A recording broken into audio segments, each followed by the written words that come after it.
Every morning before the sun fully rises, the streets begin to whisper. You'll see them, men and women in their 70s, 80s, sometimes even 90s, walking slowly along the sidewalk. Their steps are steady, their rhythms soft.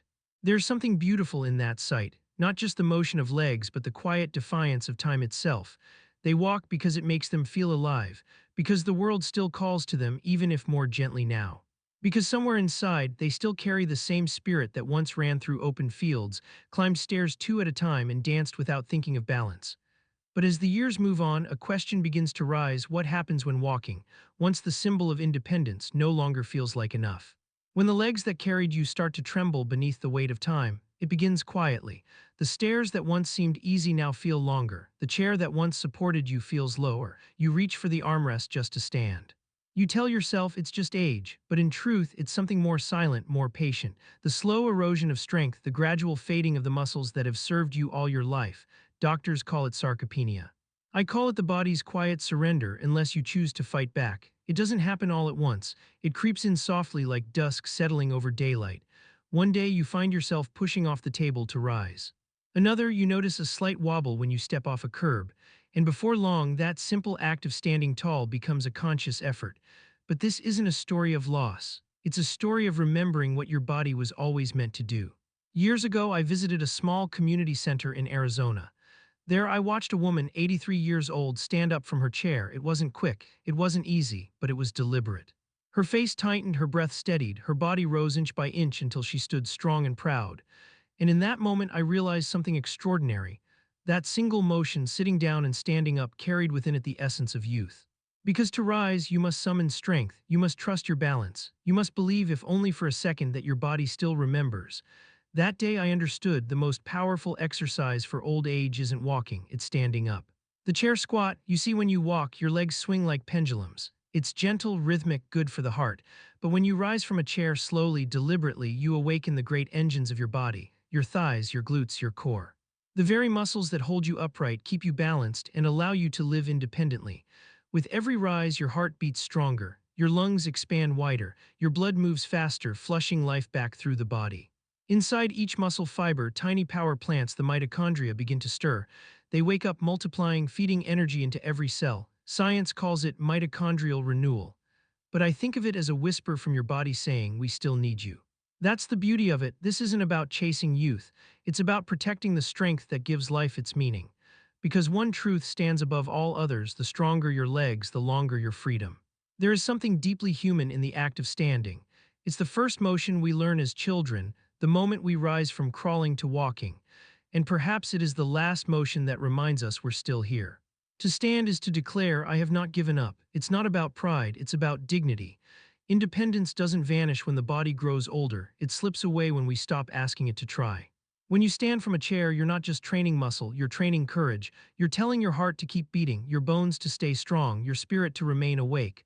There's a quiet philosophy in that motion. It says, I am not done participating in this world. And that, more than anything, is what keeps the light in a person's eyes. Over the years, I've come to believe that medicine isn't found only in pills or machines. It's hidden in the wisdom of daily living, in the way we move, the way we breathe, the way we decide to keep showing up for life even when it gets hard. Doctors can mend bones, technology can extend years. But only movement, your own deliberate, mindful movement, can keep those years worth living. Every time you sit and stand, you renew a silent rhythm between your body and your brain. Neurons fire, muscles respond, balance improves.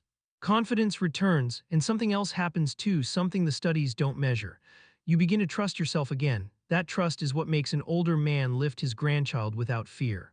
What helps an older woman walk to the garden and feel the earth beneath her feet. That trust is what lets you live your days fully without apology. Think of your body as a house. The legs are its pillars, the roof may be strong. The walls may hold, but if the pillars weaken, the whole structure trembles. Walking keeps the floor clean, but standing repairs the pillars. That's why this simple act, done every day, is far more than exercise. It's maintenance for the soul, 3 times a day, 10 repetitions each time. That's all it takes. You don't need a gym, a trainer, or a fancy machine. All you need is a chair, a little space, and the decision to begin. Because even after decades of rest, the body remembers. Muscle memory never truly fades. It only waits patiently for your signal to wake up again. And when it does, something beautiful happens. The tremble softens, the back straightens. And suddenly the world feels a little lighter again. Movement doesn't just rebuild muscle, it rebuilds connection. When your body moves, your brain lights up. Every repetition of standing sends a message: stay alert, stay alive. It releases a protein that strengthens the brain's networks, sharpening memory and lifting mood. That's why people who keep moving often stay sharper, calmer, more content. They don't just live longer, they live clearer. And maybe that's the greatest medicine of all, because the body and the mind are never separate, they dance together. When one slows, the other listens. When one rises, the other follows. So each time you stand, you're not just lifting your weight, you're lifting your life. I've met many people in their final years, some confined to beds, others still moving with quiet grace. The difference, more often than not, wasn't money or medicine or luck. It was movement. Those who kept standing, no matter how slowly, seemed to glow from within. Their eyes were bright, their voices steady, their presence alive. Even a small effort to rise was like a promise they made to themselves: I will not surrender to stillness. They understood something we often forget: that strength is not about how much you can lift, but how deeply you can continue to engage with life. Each rise from a chair is a small act of rebellion against decline. And each time the body responds with gratitude. Growing old is inevitable, aging, though, that's a choice. To age gracefully is not to resist time, but to move with it, to keep participating, keep showing up, keep standing tall. So when you next sit down, perhaps in your living room or by the window where the afternoon light falls, pause for a moment. Place your feet firmly on the floor, take a breath, and stand. Feel the ground beneath you, feel your heart rising with your body. That is not just motion, that is life reminding you you are still here. You are not a machine wearing out. You are a living being that responds to care, challenge, and purpose. The body listens to the signals you send it. If you tell it that life has slowed, it will slow with you. But if you tell it with every rise that you still wish to engage, it will answer with strength. The muscles thicken, the heart beats stronger, the breath deepens, and the spirit, your timeless, ageless spirit, remembers what it means to rise. Maybe that's what longevity really is: not the number of years we live, but the number of times we choose to stand back up. Each rise is a conversation between you and time. Each step forward, a declaration that you still belong to the world. So when morning comes again, before the day grows noisy, stand up, stand slow, stand tall, for standing is not merely posture, it is philosophy.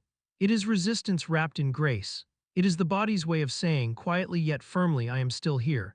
And that, my friend, is the one motion that keeps you young.